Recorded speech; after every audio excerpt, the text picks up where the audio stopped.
नमस्कार मित्रांनो, आज आपण एका व्हिडिओमध्ये नाही तर एका महाप्रवासाला निघालो आहोत. हा व्हिडिओ कदाचित तुम्ही एका दमात पाहू शकणार नाही, इतका तो सखोल आहे.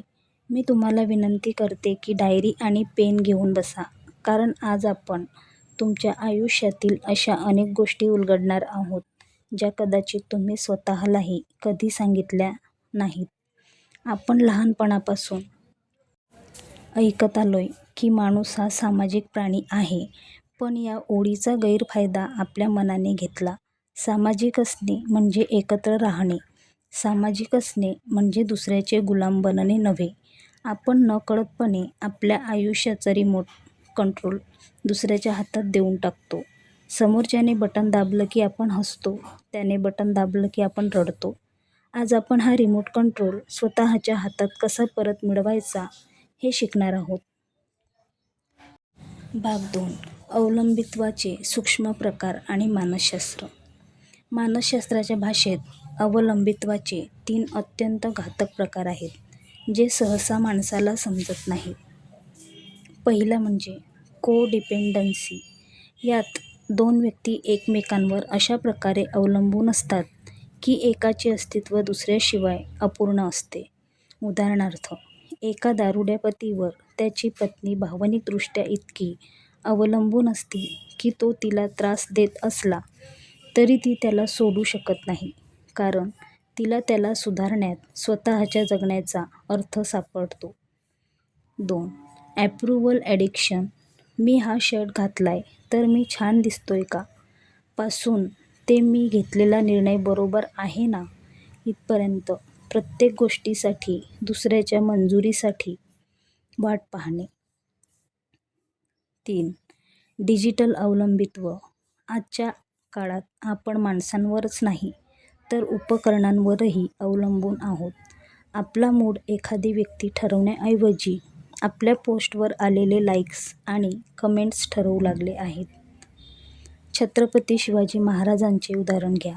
त्यांनी स्वराज्य उभे करताना सहकाऱ्यांची मदत घेतली, पण ते धोरणात्मक निर्णयांसाठी कधीही कोणावर डिपेंडंट नव्हते. त्यांनी परस्परावलंबित्व निर्माण केले, गुलामगिरी नाही. भाग 3. नात्यांमधील डार्क साइड आणि अति अवलंबित्वाचे परिणाम. जेव्हा तुम्ही एखाद्यावर अति अवलंबून राहता, तेव्हा तुम्ही नकळतपणे नार्सिसिस्ट, स्वतःचाच मोठेपणा मिरवणाऱ्या लोकांचे बळी ठरता. समोरची व्यक्ती तुम्हाला अशी जाणीव करून देते की तुमची बुद्धी कमकुवत आहे आणि तुम्हाला काहीच समजत नाही. हळूहळू तुम्ही स्वतःच्याच विचारांवर संशय घेऊ लागता. Emotional blackmail.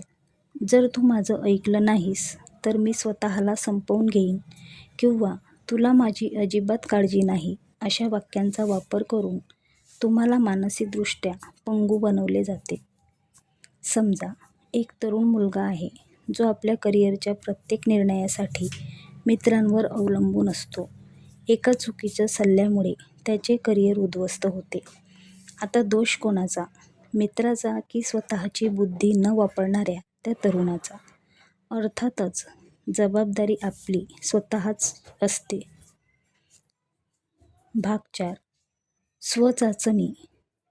तुम्ही कोणावर किती अवलंबून आहात? चला आता एक थेट चाचणी घेऊया. मी तुम्हाला 5 प्रश्न विचारणार आहे. जर तुमचे उत्तर हो असेल तर स्वतःला 2 गुण द्या, कधीकधी असेल तर 1 गुण द्या आणि नाही असेल तर 0 गुण द्या. 1. समोरच्या व्यक्तीने मेसेजचा रिप्लाय उशिरा दिला तर तुम्ही अस्वस्थ होता का? 2. कोणताही महत्त्वाचा निर्णय घेताना तुम्हाला किमान 3 लोकांचा सल्ला घ्यावा लागतो का? 3. एकटे असताना तुम्हाला भीती किंवा रिकामेपणा जाणवते का? 4. तुमच्या पार्टनरने किंवा मित्राने दुसऱ्या कोणाचे कौतुक केले तर तुम्हाला असुरक्षित वाटते का? 5. स्वतःच्या आनंदासाठी तुम्हाला नेहमी कोणाची ना कोणाची सोबत लागते का? जर तुमचा स्कोअर 7पेक्षा जास्त असेल तर मित्रांनो, तुम्ही अवलंबित्वाच्या धोक्याच्या पातळीवर आहात. तुम्हाला तातडीने स्वतःवर काम करण्याची गरज आहे. भाग 5. प्राचीन भारतीय तत्त्वज्ञान आणि स्वावलंबन.